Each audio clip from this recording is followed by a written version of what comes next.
reclamar da sua tuterada. Não, eu vou reclamar para minha advogada, que é melhor. Eu já abro um processo contra você. Nunca tive problema.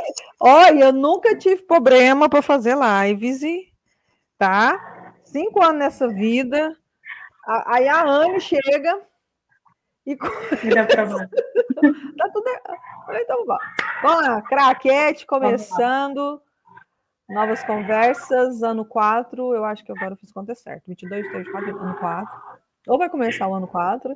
O tema de hoje vamos falar sobre MEI, PJ ou CLT, desvendando as melhores opções para você. A nossa convidada é a jovem advogada Anne Caroline Fagundes Barbosa. Nossa. Advogada tributarista. Vamos deixar aqui os contatos da Anne para...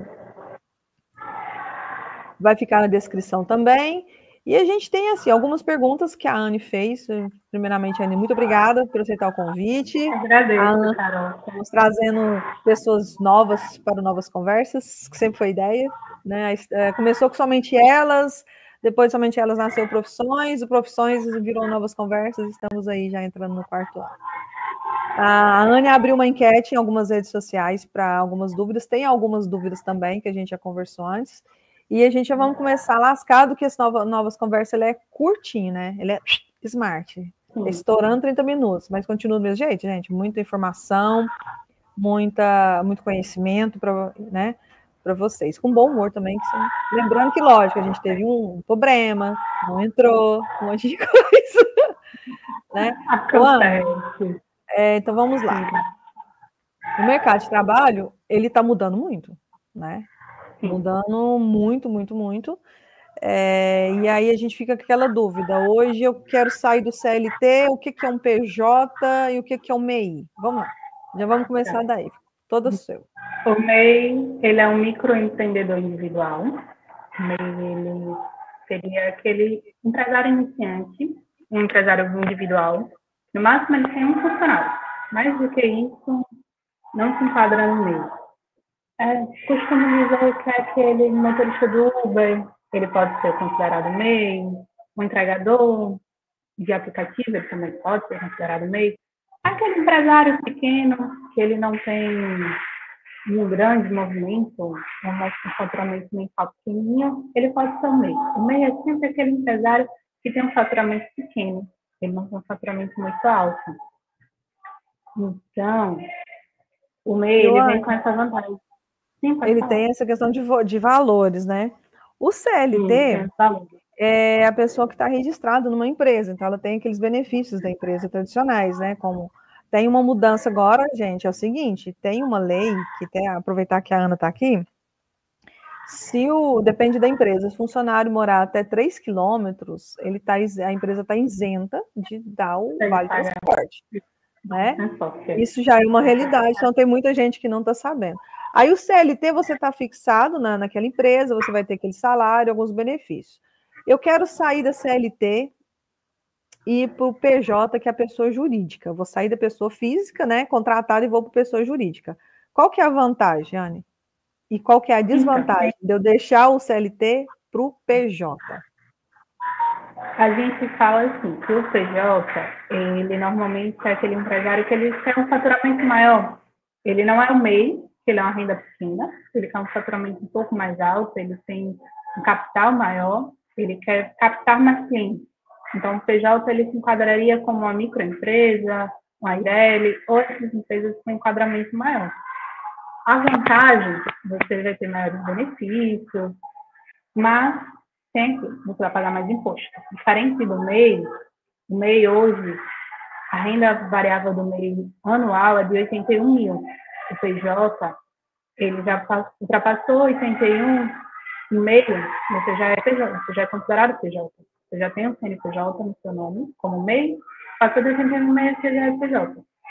Quais são, assim, as instituições têm vantagens, têm desvantagens. Vai depender muito da realidade que a pessoa quer, do que você quer naquele momento. Se você quer uma liberdade, uma autogerência, você quer algo mais livre, mais fluido, você vai buscar o MEI ou o PJ. O PJ, ele tem outros impostos a pagar. O CLTista, você tem o fixo. 13º, férias, FGTS, seguro-desemprego, uma estabilidade, uma liberdade baixa e sem necessidade de gestão. Agora, o PJ, que é considerado o dono da sua própria empresa, faça você mesmo. Você tem estabilidade baixa, porque o faturamento, a variação vai depender muito do que você for trabalhar, como você for vender, o que você vai vender. Então, depende da sua gestão. Uma liberdade bem maior do mercado. E existem as exigências de um advogado para fazer, observar essa parte contratual, observar essa parte tributária da sua empresa, com a contabilidade. E você fazer estratégias de gestão, tanto gestão empresarial como gestão fiscal, para que a empresa ela não tenha tantos prejuízos. Ana, depois eu corto aqui. Você mora do lado de uma escola? Tem escola aqui no fundo, atrás da minha casa. Sextou! Gente, sextou. Hoje os meninos estão jogar bola. Hoje as crianças resolveram jogar bola, estão participando ao fundo, tá? É um sound design. Leve como se fosse um filme, né? Tá? É um efeito especial que a gente colocou, tá? Um defeito especial natural, é o Foley. O Foley que a gente fala é aqueles efeitos naturais. Então, vamos lá. A pessoa jurídica, então, a Ana falou sobre a questão das... Por exemplo, o MEI, né, o microempreendedor individual, ele tem a simplicidade imposta reduzidos, mas com limites e restrições. A pessoa jurídica tem uma flexibilidade, ela pode faturar mais, mas com maior complexidade e responsabilidade. E aí, o que acontece? Você já não vai ter algumas vantagens que o CLT tem, que é a carteira registrada. Né? Você não vai ter, por exemplo, 13º, você não vai ter fundo de garantia. Então, antes de você migrar de um para o outro, você tem que analisar muito bem isso. E hoje, gente, tem o Google. Ai, Carol, não tenho paciência de pesquisar no Google. Então, entre em contato com a Anne. Né? Entre em contato com a Anne. Entre em contato com a Anne, que a Anne vai te passar tudo. Aí, o que acontece? A CLT, que é aquela consolidação das leis trabalhistas, né? É onde você tem os seguros, você tem todos aqueles, por exemplo, auxílio maternidade, você tem várias coisas. Os benefícios estão incluídos. Está acontecendo muito, Ana, Anne, que a gente tem visto muitas vagas para PJ. Eu sou CLT, aí eu quero ir para o PJ. Eu tenho que abrir como microempreendedor, certo? Aí tem uma taxa. Não é gratuito. Não. Eu desisti de ser PJ, quero voltar para CLT. Como é que eu faço?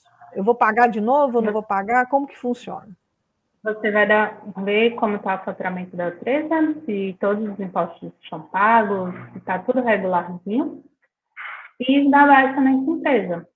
Com a baixa da empresa, você consegue ter a isenção, não é isenção, né? A finalização total, como chamamos da morte da empresa. Você dá fim a ela e pode voltar a ser CLT normalmente, sem problema. Só que é interessante você observar se foi baixado mesmo a empresa frente à junta comercial, porque muitas vezes o empresário diz, eu já fechei o CNPJ, ele não está mais aberto, mas depois vem aquela situaçãozinha que a Receita Federal lhe cobra, porque não foi dado baixa na junta comercial. Anne, tem muito caso de pessoas, eu tive uma empresa 5, 6 anos atrás, e eu não tenho certeza se está ativo, que a palavra certa é falar ativos, né, o seu MEI, o seu CNPJ lá, ou não. O que eu tenho que fazer? Tem um link que está rodando aqui, que eu vou ver se eu acho ele. Deixa eu ver aqui. Eu tenho que ir na junta comercial, ou eu posso utilizar um link que você joga no Google, aparece lá, verifique que microempreendedor, verifique se está ativo ou não CNPJ. É válido, é seguro, porque mesmo um cadeado, o pessoal tem que tomar cuidado com esses sites que você entra. O que você recomenda? O que eu recomendo é ir frente à junta comercial, porque até a junta comercial vai trazer esses esclarecimentos. Se tem alguma coisa a pagar, se não tem valores em aberto. E se tiver alguma coisa, a junta comercial recomenda que vá à Receita Federal. Porque não é só verificar nesse site, muitas vezes você faz a verificação e esse site ele diz que seu CNPJ não tem débitos, mas você talvez tenha débitos frente à Receita. Então, assim, eu mudei de cidade, por exemplo, eu saí de uma cidade pequena, vim para uma cidade maior. Eu tenho que ir lá na minha cidade, ou eu posso, por exemplo, na cidade que eu estou morando agora, procurar a Receita Federal para verificar essas informações? Pode ir na cidade que você está morando agora. Com o número do CNPJ, você vai no post da Receita Federal e eles lhe dão todas as informações referentes à sua empresa. Perfeito. Ô, Anne, deixa eu ver aqui, o que mais? Aí a gente já pode entrar na sua enquete lá. É porque eu tenho visto muito, tem muita vaga de emprego, gente, então o que acontece? A Anne já falou que você pode abrir, mas depois você tem que ver se compensa para você, não só financeiramente, mas mais para frente, porque tem uma taxa para você abrir o CNPJ. E você não abre o CNPJ hoje, amanhã já está funcionando, não. Ele tem um prazo, né, Anne? Tem documentação, né, que você tem que levar. Ah, mas aí eu desisti e vou virar CLT novamente. Faz esse caminho aí, vai até a Receita Federal, né, para verificar. Se a sua cidade não tem, procura a cidade mais próxima, um pouco maior que vai ter, para você poder verificar isso. Ô, Anne, beleza. Eu vou lá, está ativo, tem muito extra que a gente fala, por exemplo, que surgiu agora com a questão do mercado online, as pessoas que trabalham como afiliados, que precisa ter MEI, a pessoa que trabalha como entregadores, né, dessas grandes holdings internacionais. Peraí. Ele tá falando. Ô, Anne, só para não esquecer aqui, você já falou, né? Então, o site seguro seria melhor ir pessoalmente na Receita. Qual que é a dica que você quer falar sobre, você quer dar sobre essa Ou questão? você pode, se o empresário ele tiver o certificado digital da empresa, que é uma coisa recomendável fazer assim que você abre o seu CNPJ, você pode procurar um profissional capacitado. Faça esse levantamento. Ah, eu tinha um computador, eu tinha um profissional que cuidava disso antes, mas agora não tem mais. Mas você tem o certificado da empresa, você procura esse certificado, você leva um profissional que entenda dessa parte da contabilidade, da advocacia jurídica empresarial, para ele fazer um levantamento desses débitos, se tem débitos, se não tem, o que precisa ser feito, o que não precisa. Se você não quiser, na minha cidade não tem sede da Receita, eu vou ter que ir a outra localidade para não ter que me locomover, você entrega o certificado digital. Também é uma forma válida.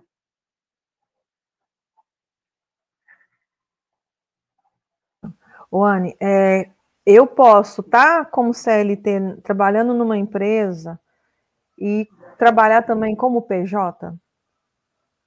Como MEI, sim. Como PJ, não. Então quer dizer que eu posso estar fichado num call center da vida, vou dar um exemplo mais prático para todo mundo. Eu estou lá num call center da vida, numa lojinha aí, como pessoa jurídica não, mas como MEI eu posso. O MEI não gera aquele CNPJ, não, só a pessoa jurídica. Não, o MEI gera um CNPJ, sim. Tanto que tem finais específicos para você se inscrever como MEI. Só que o MEI tem essa fluidez de lhe permitir ser também contratado como pessoa como CLT. Então, olha lá, como MEI você pode, que é o que acontece. Às vezes a pessoa está trabalhando fixo e ela começa como afiliado, né? Que a gente falou antes. A pessoa está como afiliado, ela está entregando, mas aí eu tenho que verificar isso na empresa que eu trabalho, se não dá problema, porque tudo entra no sistema automático ou não? Tem que verificar. Tem que fazer essa verificação de como você vai fazer essa entrega. Se a empresa não tem porque cada empresa tem suas normas, pessoal. Então, às vezes a empresa não, né, pode aceitar você ter 2 carteiras registradas, por exemplo. Teve gente que fazia isso. Então, hoje é tudo muito mais informatizado do que antes.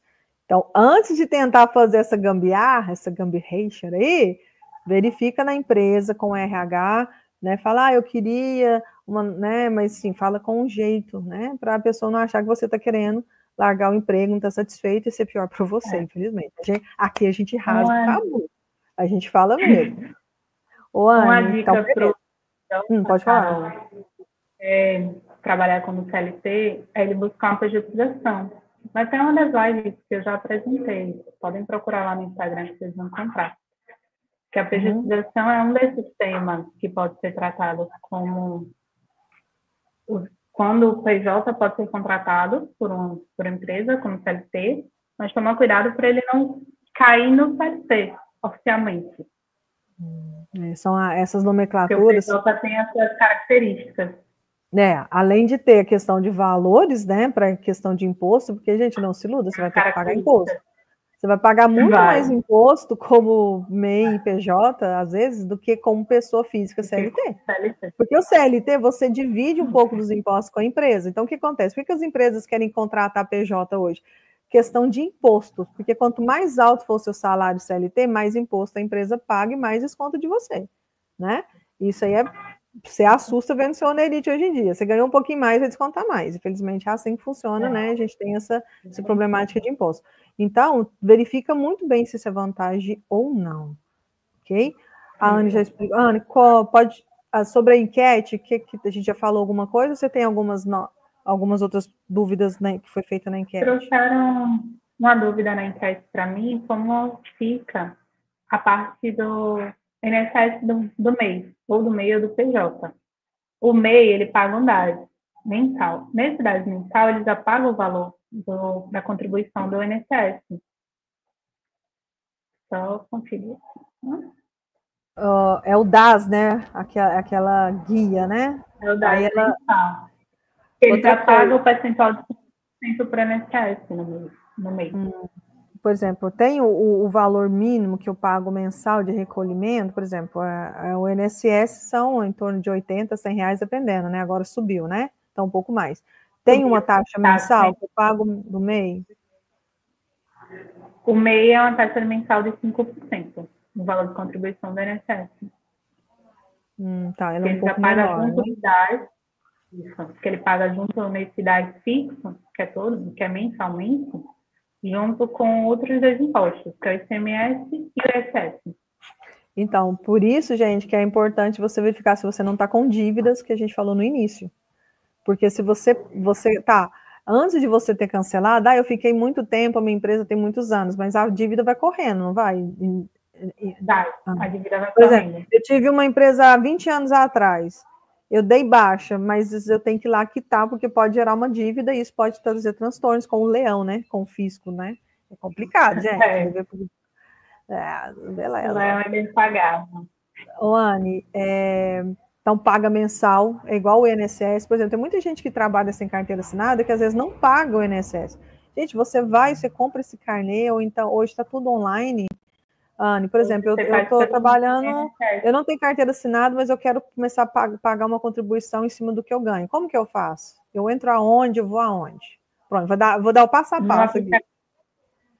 No aplicativo do meu INSS, tem uma abinha lá de novas opções.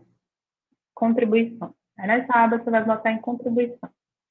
Na aba de contribuições, você vai informar o valor que você quer contribuir. Então, a alíquota mínima, que hoje é de 11% para a pessoa autônoma, né? Que é aquele que não possui o CNPJ. É a diferença do autônomo para o MEI. O MEI, ele possui o CNPJ. O autônomo é uma pessoa física que trabalha, tem uma renda habitual, mas ela não tem um CNPJ.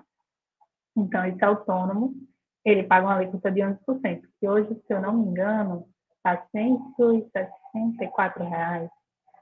Aí, lá no próprio INSS, nessa parte de contribuições, você vai preencher os seus dados, RG, CPF, nome completo, endereço, e ao final você vai informar que você quer contribuir com a alíquota de 11%. É importante clicar nessa aba da alíquota de 11%, porque senão ela vai lhe dar uma alíquota cheia, que é um valor um pouco maior. E as guias você pode emitir de 2 em 2 meses, ou você pode emitir já a guia do ano todo. Ó, a dica que eu deixei aqui para vocês, ó. Lembrando que esses aplicativos, todos você pode acessar com segurança pelo Gov.br. Eu recebi que a empresa quer. Isso até faz parte do curso que eu aplico. A empresa quer que eu assine o contrato pelo Gov.br. Sim, no Gov.br você sobe o documento pelo seu celular mesmo e assina lá, porque tem todos os dados de segurança lá. Então, não fique com medo se é a empresa que vai te contratar, ou que você vai prestar serviço, que hoje é muito comum, ela pedir para você assinar esse documento pelo Gov.br, porque tem uma segurança a mais. E lembrando que se você entrar com a sua conta do banco, no Gov.br, você aumenta mais ainda a segurança, né? Não vamos entrar em detalhes, mas é o que está escrito lá, gente. Qualquer coisa, advogada tá aí, gente. Então, Ô, Anne, deixa eu ver se tem mais alguma informação. Se tiver mais alguma pergunta da enquete ou algo mais que você queira trazer, pode ficar à vontade. Eu estou vendo se na minha tem alguma outra aqui.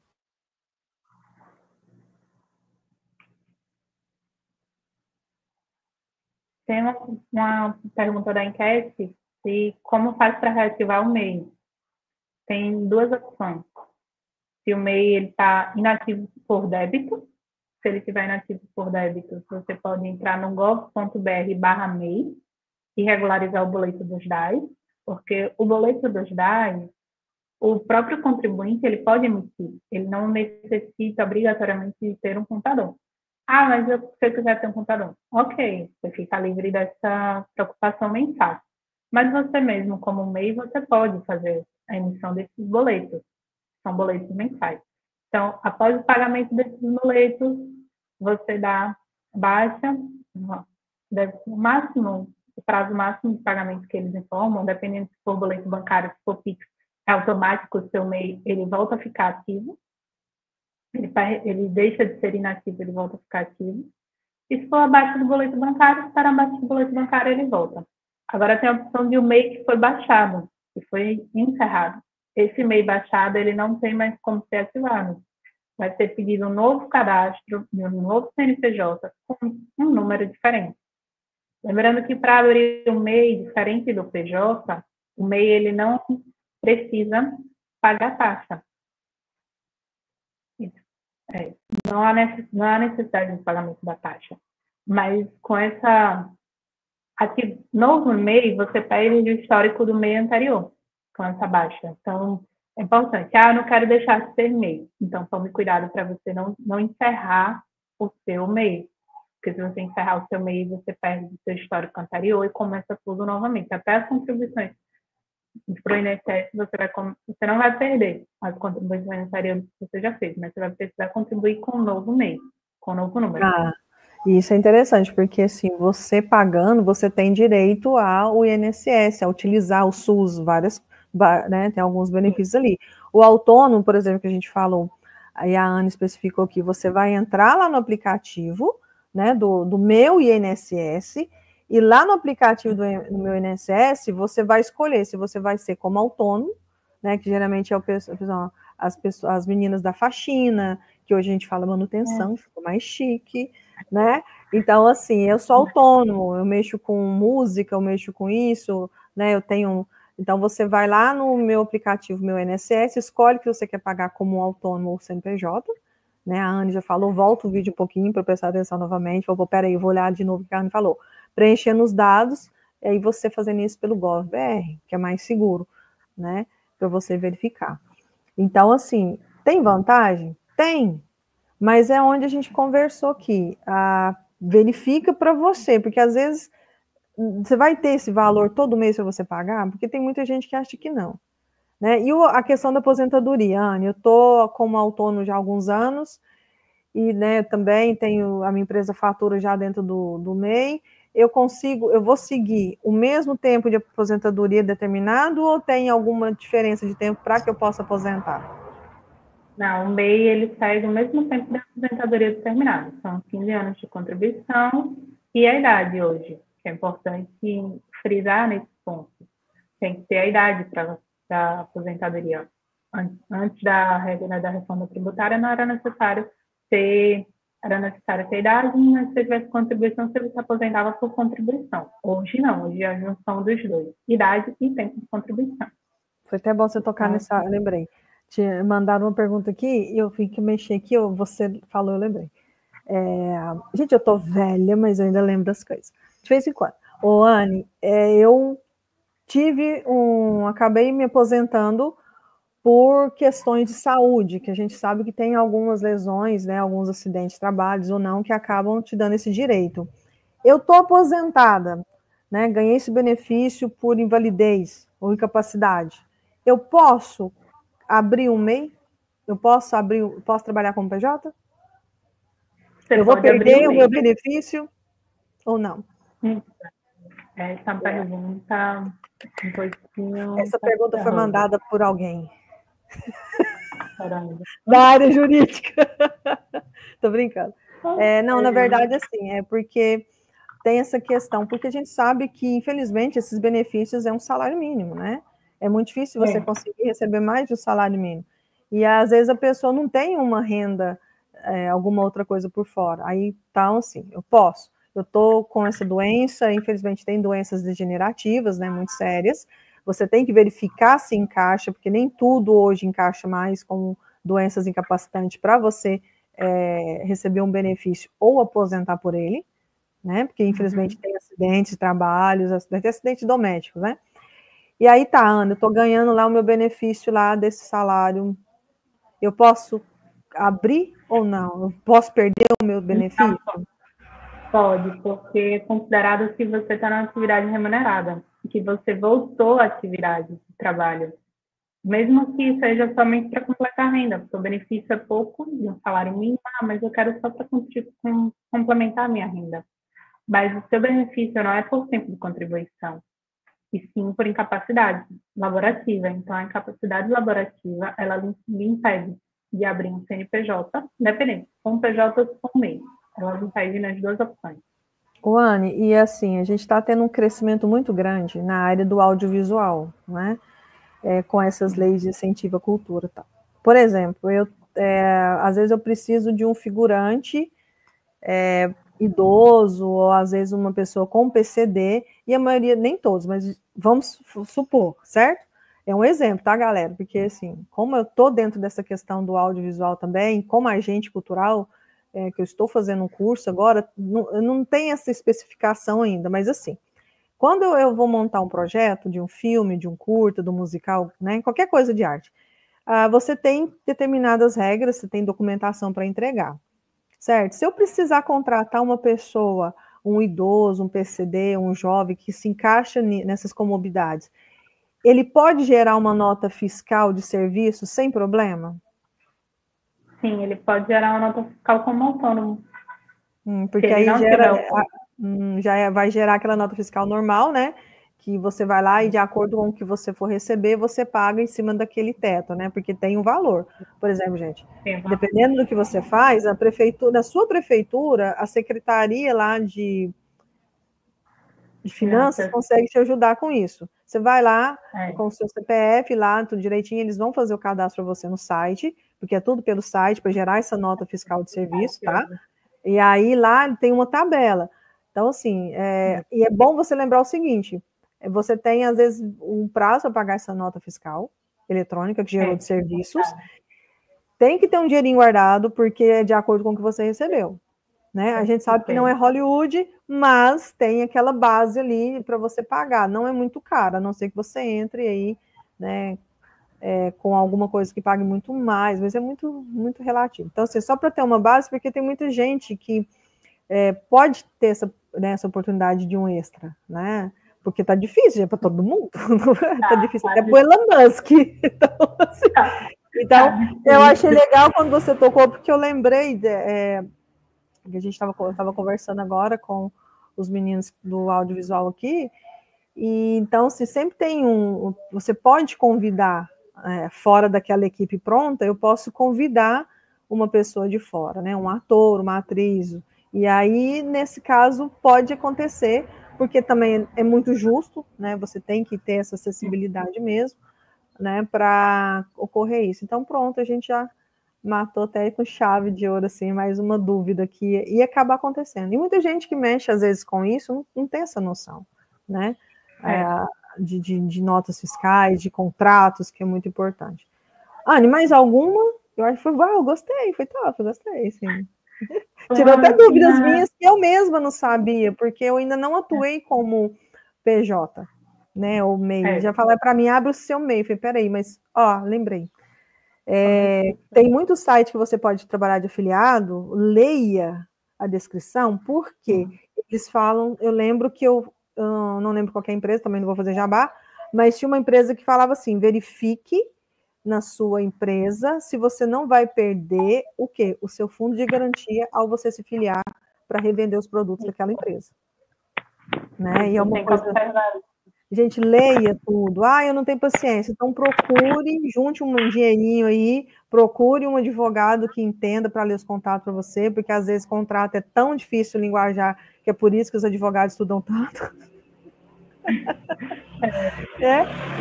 Porque às vezes um despachante, ele não vai ter aquele conhecimento nessa área de contratos mais assim elaborados. Ainda mais contratos de empresas internacionais que invadiram, né, a nossa realidade hoje, né, Anne? São empresas internacionais. Então, mesmo que está traduzido, são termos que você tem que tomar cuidado. Algo mais, senhorita? Uma última dica, como eu falei, o MEI tem finais, mas tem profissões que não permitem você ser inscrito como MEI. Isso é importante. Advogado é uma delas, médico também não pode ser MEI, médico só pode ser PJ. Então, você profissional que quer se inscrever como MEI, procure um advogado para ele lhe dar as dicas, até a orientação do contrato também. Será que eu posso ser MEI ou posso ser PJ? Para você se organizar, porque, querendo ou não, tanto o MEI quanto o PJ têm contribuições mensais que precisam serem pagas. Então, para você não entrar no prejuízo no final do mês, é importante você fazer esse planejamento. Gente, igual a gente fala, não se iluda, tá? Ah, mas o fulano, cuidado com o que o fulano falou. Hoje a gente tem a internet, tem muita informação, eu sei, mas se você souber procurar, pesquisar, igual aqui, no canal da Dom, no meu canal também direto, no canal da Anne, a Anne tem um canal super bacana, então segue ela lá no Instagram também. Então tem muita informação. E às vezes informação gratuita, igual a gente passou aqui um monte de informação, né, que você talvez não teve tempo também de procurar, porque a gente sabe que é muito corrido de procurar nas redes. Então, a Dom está aqui, a gente tem esse trabalho legal, essa coisa de informação, de conhecimento, trazendo treinamentos também, tem muita coisa boa chegando agora. Então, sempre de olho, tá? Lembrando, tem taxas, agora você já sabe a diferença de um para o outro, verifica na sua empresa se você pode ou não, para evitar depois um processo. Porque, Anne, além da demissão, dependendo do caso, pode gerar um transtorno de um processo, de alguma coisa, né? Pode sim. E uma dor de cabeça, um gasto maior. Exatamente. Anne, muito obrigada novamente. Eu sei que você está ocupada. É sextou, gente, mas advogado não tem sextou, não. Dá? E o canal está aberto para você. Sempre precisar, você é muito bem-vinda. Nos vemos nas nossas reuniões aí no Clube de Negócios Alfaguará. Pessoal, dúvidas, pode mandar aqui no Instagram da Anne, tá? Aguardo que ela responda assim que ela puder. E nos vemos em breve. Até mais. Abraço. Tá. Tchau, tchau.